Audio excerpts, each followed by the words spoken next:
It's March Madness, NFL free agency is heating up, and we can't forget about the NBA. What's it mean for the card market? I've got all that and more on today's show. And I'm here to tell you which cards to buy, sell, or hold. This is The Forecast.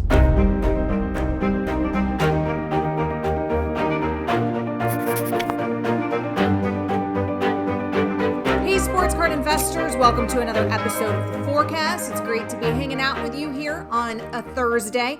NFL free agency, it is just heating up. And man, this offseason is so much fun in the NFL. NBA free agency is always a lot better than NFL free agency because in the NBA, you actually have stars who move.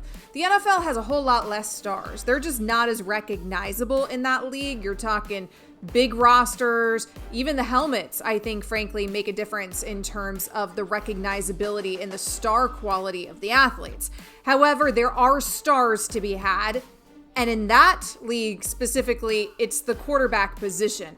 There's a bunch of quarterbacks that could be on the move. And that makes this NFL offseason so much better than some previous NFL off seasons where we rarely see significant changes at that position. So let's start with a signing of a guy who is definitely not a superstar in the NFL, but a guy who still has a big name in the NFL. He was a superstar in college, even if it hasn't totally translated to the NFL, and I'm talking, of course, about Jameis Winston. Now, you're talking about a former Heisman Trophy winner, a number 1 overall pick in the NFL draft. So Jameis Winston comes into the league with as much star power out of Florida State as you can possibly have coming into the National Football League. And then he hasn't lived up to the billing, primarily because he struggled with ball security. We know Jameis can throw touchdowns, but we also know Jameis can throw just as many interceptions, and we certainly saw him do that in Tampa Bay. In fact, 30 interceptions he threw in 2019. That is the most by any quarterback since Vinny Testaverde. So that's what we were looking at from Jameis Winston. And Testaverde did that back in 1988. It had been 35 years since any quarterback had thrown as many interceptions as Jameis Winston threw his last year with the Tampa Bay Bucks. Now, the Bucks moved on from the Jameis Winston era, and it seems to have worked out well for them because they moved on for a guy named Tom Brady. A little more on that actually later in the show, so you're going to want to stay tuned for that. But for right now, let's focus on Jameis. He's on the New Orleans Saints now, and it's an opportunity for redemption for his career. Now, he was a backup to Drew Brees. Well, we saw at the end of last season for the Saints, when their season came to an end, there was the video where it appeared Drew Brees said to Jameis Winston, when you're reading lips, "This is your team now." And lo and behold, maybe it is, because Drew Brees, he announced this past weekend his retirement from the NFL, or his kids announced it anyways, on Instagram. He retires, a Hall of Fame career, a slam dunk for the Hall of Fame one day. 20 years long, his storied NFL career. He's going to go into the booth for NBC as a sports broadcaster. That means this really actually potentially could be Jameis Winston's team. Now, we know Taysom Hill was also a lot of conversation the last couple years in New Orleans. He got a unique contract extension, Taysom Hill did, 4 years, $140 million. But that contract is actually just a lot of smoke and mirrors, okay? That's a smoke and mirrors maneuver by the Saints to free up salary cap. The contract is voidable at the end of 2021. So maybe it's Winston, not Hill, who gets to take over at the helm for the New Orleans Saints. What does all this mean? Let's check out what it means for the card market, because that's what you're here for and that's what we care about. And now that Drew Brees is no longer an issue for the New Orleans Saints, we now have the Jameis Winston, Taysom Hill conversation, but certainly that's going to have an impact on the potential here of Jameis Winston's card. So let's take a look at Jameis Winston's card, because that's what you're here for. That's what matters here. Obviously, the Taysom Hill, Jameis Winston debate now is going to heat up in New Orleans with Drew Brees' departure. But any debate, any talk surrounding Jameis Winston might be good for the card market. So let's take a look and you'll see what I mean here. His 2015 Topps Chrome base PSA 10. Now, over the last 90 days, This card is up 272% in value. Look at that steady increase over the last 3 months. So Geoff, Jameis Winston, he certainly hasn't panned out in the NFL as a number 1 pick, but here's another opportunity in New Orleans. What do we do with Jameis Winston? Do we buy, do we sell, or do we hold? Okay, wait a minute. You are going to ask a Florida Gator diehard fan what I think about Jameis Winston and his card prices? Are we talking about crab legs Winston here? Licking his fingers? I'm going to pass it to corner after I say one thing. Let's go. We're talking about Winston, who threw the ball behind him in the Rose Bowl against Oregon? That Jameis Winston? Yeah, no. You should sell your Jameis Winston cards and invest in Tim Tebow. That would be a better investment, America. In all seriousness, I understand why people are buying Jameis Winston. They think he's going to have a chance with the New Orleans Saints. But look at this guy's track record with the Bucs. And by the way, the Bucs brought in Bruce Arians to try to give Winston another chance, pair him with an offensive mind. It didn't work out. Not even Bruce Arians could save him from throwing all those interceptions. So there is no way Sean Payton and the New Orleans Saints are going to do it. I am not big on Jameis Winston. I would sell his cards. We're going to get back to the NFL a little bit later in the show, but let's talk about basketball for a minute here. I want to talk about Ja Morant. Now, Ja Morant, he was one of those Cinderella stories coming out of March Madness, okay? And it's March Madness time, so that's why I have Ja Morant on my mind. We love to root for Cinderellas every year, and Ja Morant is that perfect representation of the Cinderella story, from being unranked and unscouted and nearly undiscovered prior to playing at Murray State, to then being the number 2 overall draft pick in 2019. I actually toured Murray State when I was looking at colleges. Super random that I ever went to the middle of Kentucky to tour that school, but it was a really cute school. I came up on a bunch of those, where should I go to college, online polls that I was taking. So I thought, sure, I'll go check out Murray State. And I can tell you the only thing at Murray State was the basketball team. That's it. That's Murray State for you. And Ja Morant was a key piece of that Murray State basketball team. So number 2 overall pick, he comes in his rookie season and delivers. In fact, he ends up winning Rookie of the Year over Zion Williamson. And for a while there, for that first half of the season, I think it almost felt like, well, Ja Morant, he should have been the number 1 pick. He looked like the better pick, obviously, because Zion was injured. And then we see what Zion did later in the season. And Zion, overall, as excellent as Ja Morant is, we know what Zion looks like, that generational player. We know what we think Zion can be here. But Ja Morant had the better rookie season because he did it all year long. So he deserved that award. Now this year, his numbers in his sophomore season are actually up a little bit, given not very much, but up slightly. And any slight increase in your numbers here is something we're celebrating, right? 20 points, 8 assists, and 3 rebounds is what he is averaging right now. His shooting, especially shooting the 3, has gotten worse this season. The Grizzlies are hovering around 500. That would qualify them actually for a play-in for the playoffs, because now it's the NBA seeding this season in a weird shortened season. It's like everybody might get in. Even so, it's hard to imagine the Grizz making any real noise here in the playoffs. So what's happening with Ja Morant's card? His 2019 Prism Silver PSA 10. His card over the last 90 days is down 64% in value. This is Ja Morant we're talking about. We're talking about a dude who won Rookie of the Year last year and who is still playing lights out on a not so exciting team. So why is his card in free fall? Does this mean a buying opportunity? Geoff, what do you think? Buy, sell, or hold? So with Ja Morant, I am a buy. But the reason why I am a buy has absolutely nothing to do with Ja Morant. I am a buy because Jaren Jackson Jr. is going to come back sometime the second half of this season. And I am telling you, Memphis is going to be a different team when Jaren Jackson Jr. steps back on the court. Ja Morant's a great talent. His numbers are up some from last year. He's good, but he needs Jaren Jackson Jr. there. to really open up the offense and to get that team over the 500 hump that they're at right now, where they're just kind of middling around. I believe Jaren Jackson Jr. will get over that injury at some point. I believe he'll be back on the court relatively soon. And I believe him and Ja Morant will remind everybody, once again, why they're such a dynamic young duo. I would buy Ja Morant cards.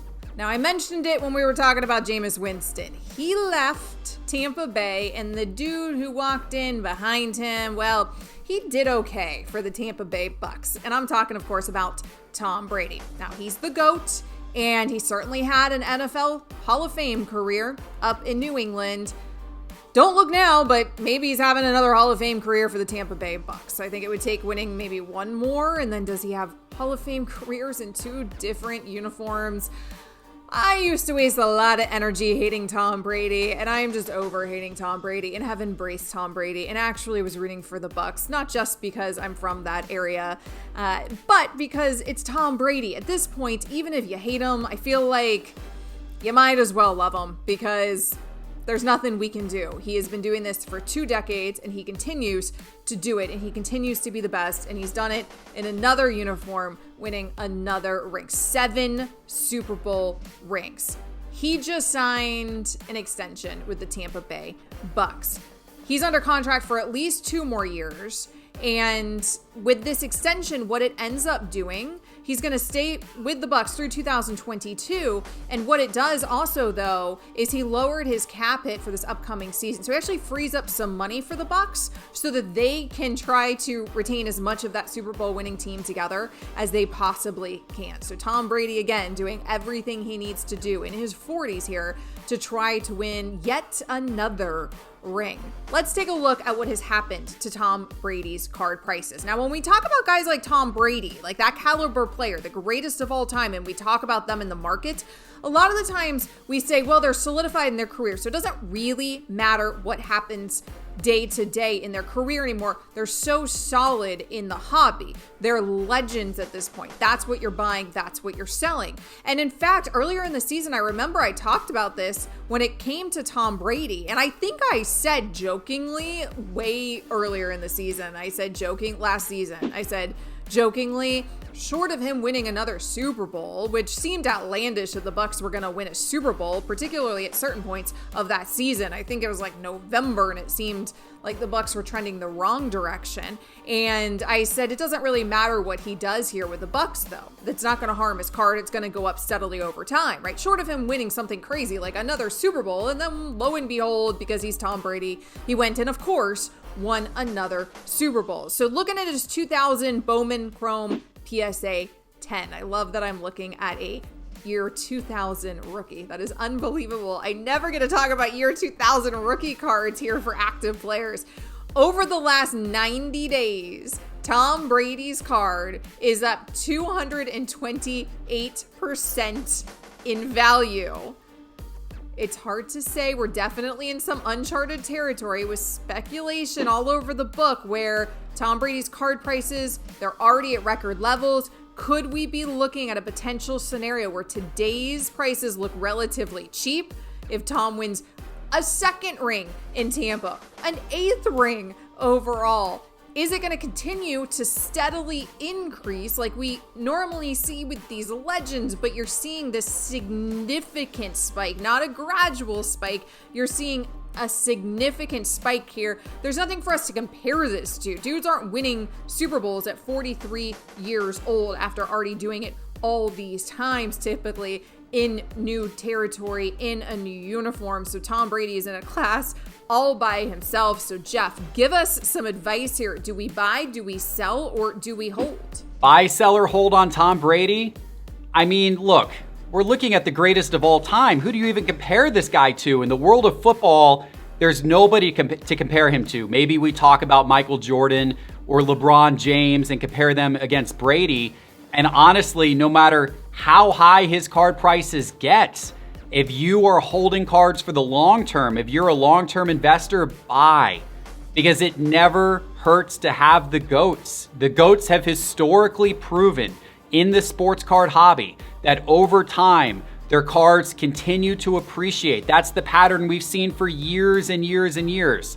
I know Brady's cards are really high today compared to where they were even a few months ago, but if you're looking 5 years out, 10 years out, why not still buy Brady? He's the greatest there ever is. All right, guys, so let's go back to the NBA for a second. And I've got one more card for you I want to talk about. It is Dame time, baby. Damian Lillard. He is actually becoming one of the biggest stars in the NBA, one of the most recognizable stars. I know when we talk about stars in the NBA, we always talk about, are they recognizable to people who are non-NBA fans? And I don't know if we're there yet with Damian Lillard, but he's certainly somebody who has a lot of fans in a lot of markets well outside of Portland. The question is, what happens if he stays in Portland and plays out the rest of his career with the team that drafted him and never actually gets close to winning a championship? Despite not winning a ring, Damian Lillard's cards continue to hold value over time. That's similar to like an Allen Iverson or a Vince Carter, purely because they were cultural icons and they were some of the most exciting players in the league. And Dame time is becoming that. Collectors like maybe that he's loyal. That can be a good thing in terms of the hobby. He might turn down other offers here. He doesn't want to take the easy way out. Maybe his loyalty is rewarded then in the hobby by hobbyists. He's one of those cool players to root for. I think this matters a lot more, okay? People get really excited watching Damian Lillard. He is cold-blooded. When it is Dame time, it is time. It's kind of like Mamba mentality that Kobe had. He can pull up from that logo. He can make the deep threes. He's got that insane range. That's excites us all in 2021 in this era of basketball. He's also a pretty good rapper off the court. Those things always help in terms of his visibility in and outside the NBA, which helps your star power. Dame time as a nickname. That's one of the best nicknames in the league. And of course, he can put up 40 or 50 points on any given night. So him being one of those exciting players, even if he's on a team that's not actually winning championships, what does that mean for the card market? Well, let's look at Damian Lillard's 2012 Prism PSA 10. Now, over the last 90 days, his card is actually down 2% in value, which means basically it's totally stagnant. If it's less than a 10% change here, it means very, very little. So Damian Lillard's cards over the last few months, pretty stagnant in their value. So Geoff, what do you think here? What's going to happen with Damian Lillard? Maybe he never wins a ring, but he's still one of the most exciting players to watch in the NBA. So do we buy, do we sell, or do we hold? Damian Lillard's got great game, but this guy's got to get out of Portland. I mean, not only has Portland never, ever really quite gotten over the hump, although they did get to the conference finals a couple years ago, but they've never been that serious of a contender. But not only that, they're out there stuck in the corner of the U.S. They're in the West Coast, so they're on the late night time zone. It's hard for people to see a lot of Dame. He needs to get to a different team at some point in his career. There's been no indications that he's going to do that, though. So at the moment, I'm not particularly high on him. I think, he's going to put up a lot more 40 and 50 point nights. He's certainly an explosive scorer. He's fun to watch. But in order for me to get excited about him, I need a trade rumor. I need some hope that Dame Lillard is going to end somewhere on a contending team and that they're going to go do big things. Maybe he can pair up to make a super team somewhere. Until I see that, maybe I'm just a hold right now on Dame Lillard. All right, guys, that'll do it for me today. We gave you 4 good ones today. Of course, I'll be back again next week. Geoff's got more content with you coming up on Sunday. If you haven't done so already, click the bell icon, subscribe to our channel. It's totally free, and it helps us a lot. Plus, you don't want to miss any of our content. Also, check out the Market Movers and Sports Card Investors apps. I'll talk to you guys next week.